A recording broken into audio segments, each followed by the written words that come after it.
എന്തൊക്കെ ഇത്?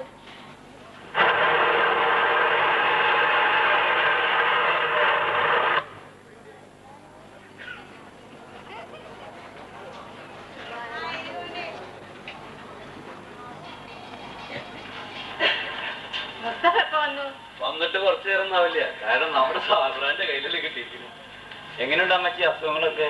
സാബിറ പറഞ്ഞു ഡോക്ടറെ കാണിക്കാൻ പോയിരിക്കുകയാണ്. വലിയ കുഴപ്പമില്ല. എന്നാ നിങ്ങൾ സംസാരിക്കണം, ഞാനൊന്ന് പോയി കിടക്കട്ടെ. ശരി.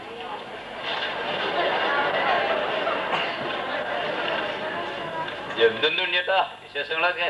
നല്ല വിശേഷമല്ല, ഈ ഭാഗത്തേക്ക് കാണാറില്ലല്ലോ. തിരക്കല്ലേ? എന്താ പറ്റിയ?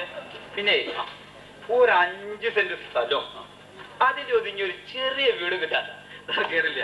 അല്ല, നീ നിന്റെ ഈ പെയിന്റ് പണിയും ബിരിയാണിയും ഒക്കെ നിർത്തിയിട്ട് ബ്രോക്കറാകുമ്പോ അല്ല ആണെങ്കിൽ പറ്റുന്നില്ല. കാരണം 10-5 കമ്മീഷനാണല്ലോ. ഇതൊന്നല്ല. പിന്നെ നമ്മുടെ ബെന്നിക്ക അല്ല പറഞ്ഞ പോലെ അവനിപ്പോ എവിടെയാണ്? അവൻ നാട്ടിലാ. അല്ല, അവൻ ആള് നല്ലവനല്ലേ? ശരി ഉണ്ണേട്ടാ, നിങ്ങളെ വലിയ കാര്യം. അവൻ പറയാറുണ്ട് ഈ വീട് ഒരു സ്വർഗമാണ്. ഇവിടുത്തെ ജീവിതം കണ്ടിട്ട് അവനക്ക് അസൂയ തോന്നാറുണ്ട്. ഇത്ര എന്താ കാരണം? സ്വത്തിന് വേണ്ടി ജ്യേഷ്ഠന്മാർ തമ്മിൽ തല്ലി മരിച്ച ചരിത്രം അവന്റെ കുടുംബത്തിന് പറയാനുണ്ട്. അപ്പൊ പിന്നെ ഈ സ്നേഹം കണ്ടോടത്ത് പറ്റിക്കൂടി നിൽക്കുമ്പോ അറിയാതെ തോന്നുന്നതാവും. ജീവിതം എന്നത് കുറെ വാരിക്കൂട്ടിലാണെന്ന ധാരണയാ പലർക്കും. പെറ്റമ്മയെ ഒറ്റ കൊടുത്തിട്ടായാലും ശരി കൂട്ടി കൂട്ടി കൂമ്പാരമാക്കിയല്ലേ പലരും. അവൻ ഈ നാട് വല്ലാതെ പറ്റിയത്രേ. നാട്ടിലെ വീട് വിറ്റ് അമ്മച്ചിയും കുട്ടി ഇവിടെ സ്ഥിരതാമസമാക്കാനാണ് ഇത്ര ഉദ്ദേശം. അതിനെന്താ, ഞാനും കൂടി അങ്ങോട്ട് അന്വേഷിക്കാം. പിന്നെ ഉണ്ണിയേട്ടാ, വേറെ ചില കാര്യങ്ങളൊക്കെ പറയാനുണ്ട്. നമ്മുടെ മഹല്ല് കമ്മിറ്റിക്കാര് പുതിയ നിയമനിർദ്ദേശമൊക്കെ വെച്ചിട്ടുണ്ട്. ഈ കല്യാണത്തിനും മറ്റും TV എടുക്കുക, ഒപ്പന കളിക്കുക, ഫോട്ടോ എടുക്കല്, അങ്ങനെയുള്ള കാര്യങ്ങളൊക്കെ കർശനമായി നിരോധിച്ചിട്ടുണ്ടേ. അതിനെന്താ, സ്വാഗതാർഹമായ കാര്യമാണെങ്കിൽ പൂർണ്ണ മനസ്സോടെ സ്വീകരിക്കുക, അതല്ലേ കണ്ടത്. പക്ഷേ ഇതൊക്കെ കർശനമായി നിരോധിച്ചവരാരും ഈ സ്ത്രീധനം എന്ന ദുഷിച്ച ഏർപ്പാട് വാങ്ങുകയോ കൊടുക്കുകയോ അരുത് എന്ന് പറഞ്ഞിരുന്നുവെങ്കിൽ മുസ്തഫ, ഇതൊക്കെ വേണ്ട പോലെ പറയേണ്ടത്, പറഞ്ഞു കൊടുക്കേണ്ടത് നിന്നെ പോലുള്ളവരാ.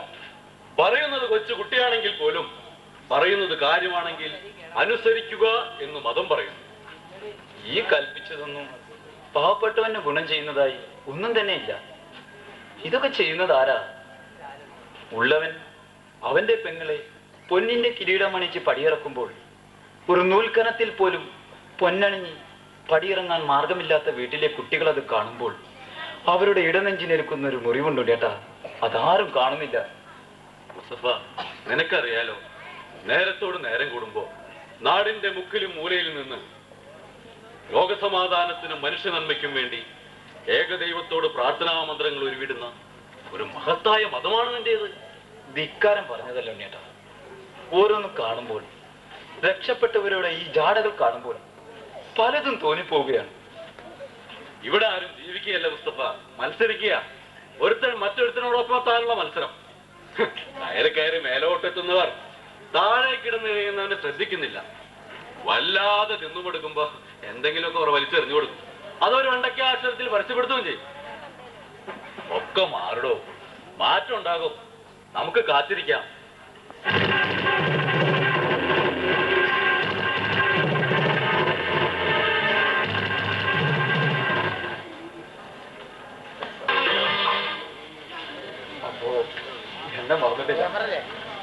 അബ്ദുള്ള അല്ലേ?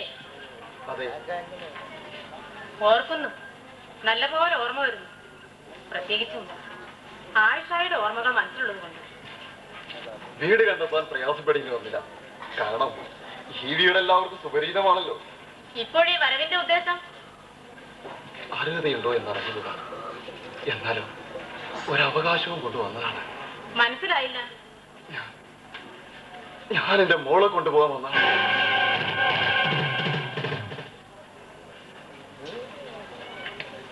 വരവിൽ തെറ്റില്ല, പക്ഷേ ഉദ്ദേശം തെറ്റാണെന്ന് തോന്നുന്നു കേട്ടിട്ട്. ഒരു ഉപ്പ തന്റെ മകൾ ആവശ്യപ്പെടുന്നത് തെറ്റാണോ? ആയിരിക്കില്ല.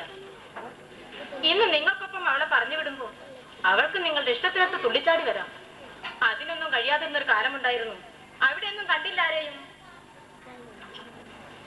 ഒരിക്കൽ നിങ്ങൾ ആയിഷായം കൊണ്ട് ഈ പടിയിറങ്ങി പോകുന്നത് കണ്ട് നിങ്ങളോട് ഞങ്ങൾക്ക് ബഹുമാനം തോന്നി. എല്ലാം അറിഞ്ഞിട്ടും ഒരു പാവപ്പെട്ട പെണ്ണിനെ ജീവിതത്തിലേക്ക് സ്വീകരിക്കാൻ കാണിച്ച ആ നന്മ നിറഞ്ഞ മനസ്സോർത്ത് അന്ന് കുഞ്ഞായിരുന്ന ആ ഉമ്മയുടെ മകനടക്കം എല്ലാം മറന്ന് സന്തോഷിച്ചു. പക്ഷേ പിന്നീട് നിങ്ങൾ മൊഴി ചൊല്ലി പറഞ്ഞയച്ചു എന്ന പരാതിയും കൊണ്ട് അവന്റെ ഉമ്മ കയറി വരുന്നത് കണ്ടപ്പോ ആ കുട്ടിയുടെ മുഖമൊന്ന് കാണണമായിരുന്നു. ഇന്ന് അവനിവിടെ ഇല്ല. അവന്റെ പെങ്ങളെ പൊന്നുപോലെ നോക്കാനേൽപ്പിച്ച് പോയിരിക്കുക. ഉണ്ടായിരുന്നെങ്കിൽ നിങ്ങളെ എങ്ങനെ സ്വീകരിക്കുമെന്ന് പറയാൻ കഴിയില്ല. അറിയാം, ആ സ്വീകരണം ഞാൻ ഓർമ്മിക്കുന്നു. ഇങ്ങോട്ട് കയറി വരുമ്പോ നിങ്ങളിൽ നിന്നും അത് തന്നെയാണ് പ്രതീക്ഷിച്ചത്. പക്ഷേ അതിൽ നിന്ന് എത്രയോ മുറിച്ച് മര്യാദയോടെ. മറ്റൊന്നും കൊണ്ടല്ല. ഒന്നുമില്ലെങ്കിൽ നിങ്ങൾ ആഴ്ചക്ക് ഒരു ദിവസമെങ്കിലും മന്തിതുണിക്ക് ഉണ്ടായവനല്ലേ. അതുകൊണ്ട് മാത്രം. അതെ, ആയിഷ എന്റെ ഭാര്യ. അവളെപ്പോലെ 5 പേര്. ഒരു കാലത്തെ ലഹരി. അത്തരം ലഹരി കൊണ്ട് ഇവിടെ പലർക്കും നഷ്ടമാകുന്നത് ഒരു നല്ല ജീവിതമാണെന്ന് നിങ്ങളെ പോലുള്ളവർ മനസ്സിലാക്കിയിരുന്നെങ്കിൽ ഇവിടെ നല്ല സ്ത്രീകൾ മാത്രമേ ജീവിക്കുമായിരുന്നുള്ളൂ. നിങ്ങൾ പറഞ്ഞത് നേരാണ്. ആ നേരിനെ മറികടന്നൊരു ഉത്തരം നൽകാൻ എനിക്കിന്നാവില്ല. നിങ്ങൾക്കൊക്കെ എങ്ങനെ കഴിയാതിരിക്കുന്നു? ഉള്ളിലിരിപ്പ് നടക്കും വരെ പെണ്ണിനെ വാനോളം പുകഴ്ത്താനും അത് കഴിഞ്ഞാൽ ഭൂമിയോളം ചവിട്ടി താഴ്ത്താനും നിങ്ങളുടെയൊക്കെ നാവുകൾക്ക് കഴിവുണ്ടല്ലോ. പോരെങ്കിൽ കൈക്ക് കരുത്തും. തല കുലിക്കാനേ എനിക്ക് കഴിയൂ. കയ്യിലല്പം പണവും കയ്യൂക്കുള്ള കുറെ കൂട്ടുകാരുമുണ്ടെങ്കിൽ പലർക്കും വിലപ്പെട്ടത് നെഞ്ചൂക്ക് കൊണ്ട് നേടിയെടുക്കാമെന്ന അഹങ്കാരം തീർത്തും തെറ്റാണെന്ന് പ്രായം ഇന്ന് എനിക്ക് മനസ്സിലാക്കി തന്നു. ഇപ്പോഴേ കുമ്പസാരത്തിന് കാരണം ഓരോന്നിനെയും മൊഴിച്ചൊല്ലി പറഞ്ഞയക്കുമ്പോഴും ഞാൻ കരുതിയില്ല എന്റെ നരമ്പുകൾ തളരുന്നൊരു കാലമുണ്ടാകുമെന്ന്. ഇന്ന് പ്രായം എനിക്കൊരു നേര് പറഞ്ഞു തന്നു. ഇനി നിങ്ങൾ വിശ്രമിക്കണമെന്ന്. അതിന് പണത്തേക്കാൾ ഉപരി സ്നേഹമുള്ള ഒരു പെണ്ണാണ് ആവശ്യമെന്ന്. അതുകൊണ്ട് ഒരിക്കലും മൊഴിച്ചൊല്ലി പറഞ്ഞയക്കില്ല എന്ന പ്രതിജ്ഞയോടെ ഒരുവളെ കൂടെ ഞാൻ സ്വന്തമാക്കി. പക്ഷെ അവൾക്ക് വേണ്ടത് ഈ വയസ്സൻ ഭർത്താവിന്റെ സ്നേഹമായിരുന്നില്ല, മറ്റു പലതും. അതിന് മക്കളാരും വരാറില്ലേ? ഇല്ല, പുതിയതിന് മക്കളില്ല. തേടി വന്നു വിളിച്ച ബാക്കി 12 പേര്. മുമ്പൊക്കെ ബുദ്ധിമുട്ടുകൾക്ക് മുന്നിൽ വരുമായിരുന്നു. പലിശപ്പണം വാങ്ങിച്ചു പോകുന്ന ഗമയോടെ പോവുകയും ചെയ്യും. മുഖത്തൊന്നും നോക്കാതെ, ഉപ്പ എന്നൊന്ന് വിളിക്കാതെ. എങ്ങനെ വിളിക്കും? പല ഉമ്മമാർക്ക് പിറന്ന മക്കളല്ലേ. മത്സരിച്ച് വിളിക്കാൻ അവർക്ക് മടിയായിരിക്കും. ആയിരിക്കാം. ഇന്നവർ സ്വന്തം കാലിൽ നിൽക്കാൻ പഠിച്ചപ്പോ ഉപ്പാന്റെ സഹായം അവർക്കൊരു പിച്ചക്കാസായി തോന്നിയിരിക്കാം. ഇന്നവർ എന്നേക്കാൾ പണത്തിന് കുടിച്ച് വാശിയോടെ ജീവിക്കുന്നു. അതിലെന്താണ് തെറ്റ്? പഴയ ഉശിരില്ലാത്ത മനസ്സല്ലേ ഈ തലമുറയുടേത്. ഓരോ നിമിഷത്തിലെ വിരുന്നുണ്ട് ഇറങ്ങി പോകുമ്പോഴും നിങ്ങൾ കരുതുന്നില്ല, കരുത്തും കഴിവുമുള്ള തലമുറയ്ക്ക് ജന്മം കൊടുക്കാൻ പുണ്യം കിട്ടിയ സ്ത്രീയെ പരാജയപ്പെടുത്തിയിട്ടാണ് പോകുന്നതെന്ന്. അതിൽ അസൂയപ്പെട്ടിട്ട് കാര്യമില്ല. അസൂയയും എന്തിന്? സന്തോഷം മാത്രം. അതിനൊപ്പം ഒന്നുകൂടെ ആഗ്രഹിച്ചു പോയി. എനിക്കിപ്പോ തിരിയാണ് വരുന്നത്. ഒന്നോർത്താൻ പെണ്ണായി പിറന്നതിൽ അഭിമാനവും തോന്നുന്നു. നിങ്ങളെയൊക്കെ തോൽപ്പിക്കാൻ എങ്ങനെയെങ്കിലും കിട്ടിയ സന്ദർഭം ഓർത്ത്. ഒന്നിനും വിശ്വാസമില്ലാതെ എല്ലാത്തിനെയും വിമർശിച്ച് എന്ത് സുഖവും വില കൊടുത്താൽ കിട്ടുമെന്ന് അഹങ്കരിച്ച് അവസാനം വിമർശിച്ച ദൈവങ്ങളെ തന്നെ ശരണം പ്രാപിക്കേണ്ടി വന്ന വിട്ടിയായൊരു ഭക്തനെ പോലെ ഞാൻ ഇന്ന് വന്നിരിക്കുന്നു. എനിക്ക് എന്റെ മകളെ ഒന്ന് കാണാനെങ്കിലും അനുവദിക്കും. അമ്മേ, എല്ലാം ഞാൻ കേട്ടു. ഇനിയും വാദിച്ചിരിക്കാൻ ശ്രമിക്കണ്ട. ആ കുട്ടി അകത്തുനിന്ന് അറിയുന്നു. അവൾക്ക് എല്ലാം മനസ്സിലായി. ഒരുപക്ഷെ ഉപ്പാന്റെ കൂടെ പോകാനുള്ള കൊതി കൊണ്ടാണെങ്കിലോ, വൈകിയാണ് വന്നതെങ്കിലും നിഷേധിക്കാൻ കഴിയാത്ത അവകാശവും കൊണ്ടാണ്. ആരെ വിളിച്ചന്വേഷിച്ചാലും ഭൂരിപക്ഷവും ഈ അഭിപ്രായത്തിനെതിരായിരിക്കും. പിടിച്ചു നിർത്താൻ നമുക്കാവില്ല അമ്മേ. കാക്കയ്ക്കും പരുന്തിനും പൊന്തുന്ന കാലം വരെ നമ്മൾ നോക്കിയില്ലേ? ഇനി കൊണ്ടുപോയിക്കോട്ടെ.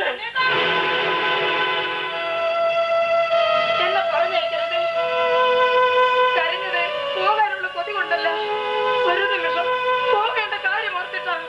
ഉണ്ണിയേട്ടാ, എന്നെ പറഞ്ഞേക്കരുത്. മോളെ, നിന്നെ പറഞ്ഞയക്കാനുള്ള ധൃതിയല്ല ഏട്ടൻ കാണിച്ചത്. നോക്ക്, ഈ വന്നു നിൽക്കുന്നതിന്റെ ഉപ്പയാണ്. നിനക്കറിയോ, ഞാനും എന്റെ സുലൈമാനും എവിടെയും ജയിച്ചു നിൽക്കുമ്പോ എല്ലാവർക്കും തോൽപ്പിക്കാൻ ഒരു വാക്കുണ്ട്. അവിടെയൊക്കെ ഞങ്ങൾ അറിയാതെ ആഗ്രഹിച്ചു പോയൊരു സന്ദർഭമാണിത്. ഞാനും ആഗ്രഹിച്ചിട്ടുണ്ട്. കൂട്ടുകാരികൾ അവരുടെ കുപ്പമാര് ഡോക്ടറാണ്, എഞ്ചിനീയറാണ് എന്നൊക്കെ വലിയ ഗമിയിൽ പറയുമ്പോൾ എന്റെ ഉപ്പ ഒരു പിച്ചക്കാരനാണെന്നെങ്കിലും പറഞ്ഞു നോക്കാൻ. ഇനിയിപ്പോ ആ ആശയൊന്നുമില്ല. അവിടുന്ന് കിട്ടുന്ന സ്നേഹവും വേണ്ട. എന്റെ സ്നേഹവും സ്വപ്നവും ഇവിടെയാണ്. ഇവിടെ വിട്ട് ഞാൻ എങ്ങോട്ടും പോവില്ല. എന്നെ പറഞ്ഞേക്കരുത് അമ്മേ. വേണ്ട മോളെ, ഇഷ്ടമില്ലാത്തിടത്തേക്ക് വേണ്ട. വന്ന് കയറിയപ്പോ കൊണ്ടുപോകാൻ എന്ന് പറഞ്ഞത് കെട്ട കാലത്ത് കൈപ്പിടിച്ച് സഹായിക്കാൻ ഒരു തുണക്ക് വേണ്ടിയല്ല. എവിടെയെങ്കിലും എന്റെ കുട്ടി ഒരു വേലക്കാരിയെ പോലെയാണ് കഴിയുന്നെങ്കിൽ ഇനിയുള്ള കാലം എന്റെ മോൾക്ക് സ്വർഗം പോലെ ഇടം പണിയാ. പക്ഷെ ഇപ്പോഴാ അപ്പാക്ക് മനസ്സിലായത്, ഇതിനേക്കാൾ വലിയ സ്വർഗമൊന്നും എനിക്ക് പണി തരാൻ കഴിയില്ല എന്ന്. പോവുകയാണ്. ഒരു കൊതി കൂടെ തുറന്നു പറഞ്ഞിട്ട് മനസ്സിൽ കറിയില്ലാത്ത നല്ല മനസ്സോടെ എന്റെ കുട്ടിക്ക് ഉപ്പാ എന്നൊന്ന് വിളിക്കാമോ?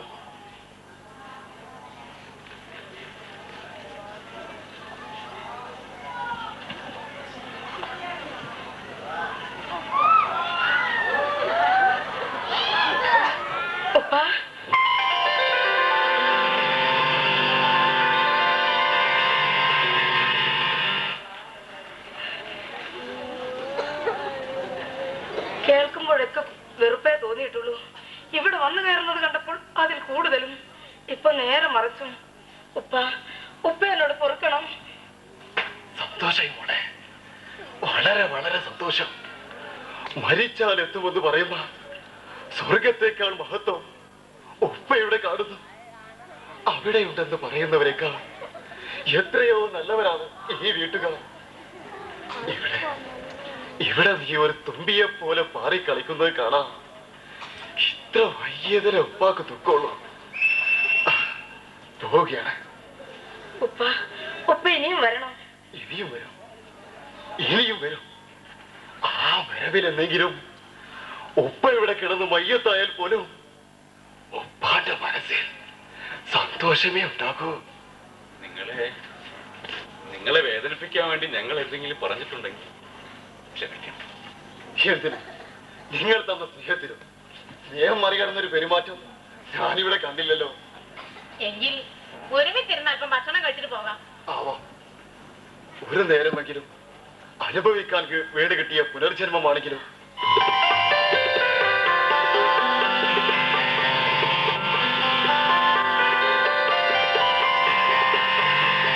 നിശബ്ദമായൊരു സ്നേഹം കൽവിനുള്ളിൽ കാത്തു സൂക്ഷിച്ചുകൊണ്ട് എന്റെ വീട്ടുകാർ അറിയുന്നതിന് സുലൈമാൻ എഴുതുന്നു. നിങ്ങൾക്ക് ഏവർക്കും സുഖമെന്ന് കരുതി സന്തോഷിക്കുന്നു. ആവിധം എനിക്കും സുഖമെന്ന് കരുതി സമാധാനപ്പെടുക. ഞാൻ ഇന്നീ കത്തെഴുതുന്നത് വലിയ സന്തോഷത്തോടെയാണ്. കാരണം നമ്മുടെ മോളുടെ ഉത്ത വന്നതറിഞ്ഞു. അയാളുടെ ആ വരവും കുമ്പസാരമൊക്കെ ശരിക്കും പറഞ്ഞാൽ ഞാൻ എന്റെ മനസ്സിൽ കണ്ടു. ഒന്നോർക്കുമ്പോൾ എനിക്ക് വലിയൊരു അഭിമാനം ഉണ്ടായി. നമ്മുടെ മോളെ ഓർത്ത് ഒക്കെ അവളുടെ ഭാഗ്യമാണ്. ഏതായാലും വന്നു കയറിയപ്പോൾ നല്ല മനസ്സോടെ സ്വീകരിച്ചത് നന്നായി. ഇനി അവിടെ നല്ലൊരു തന്റെ കയ്യിൽ ഏൽപ്പിക്കണം. എല്ലാറ്റിനും കുറച്ചവൻ അനുഗ്രഹിക്കട്ടെ. പിന്നെ ഉണ്ണിയോട് എനിക്കൊരു പരാതിയുണ്ട്. നമ്മുടെ കിഴക്കേതിലെ നാണത്തള മരിച്ച വിവരം നീ എന്നെ അറിയിച്ചില്ല. ഒന്നുമില്ലേലും നമുക്ക് ഒരുപാട് കഞ്ഞി തന്നിട്ടുള്ളതല്ല.